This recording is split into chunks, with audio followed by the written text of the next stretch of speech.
बातमी सगळ्यांनीच पाहिली असेल. संभाजीनगरमध्ये जी दुर्दैवी घटना घडली. एक मुलगा आयफोनसाठी डोंगरावर गेला. आई वडील पण सोबत होते आणि उडी मारायची होती का नव्हती मारायची, पण त्याचे इंडिकेशन तसे दिसत होते. तिथे गेला आणि उडी मारली. वडील वाचवायला गेले. वडील मुलासोबत खाली गेले. आईनी पण न राहून उडी मारली. म्हणजे आजचा युथ चाललाय कुठं? किती मूर्खपणा आहे.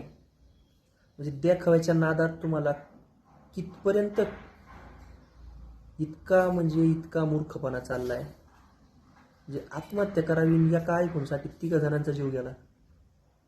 म्हणजे इतका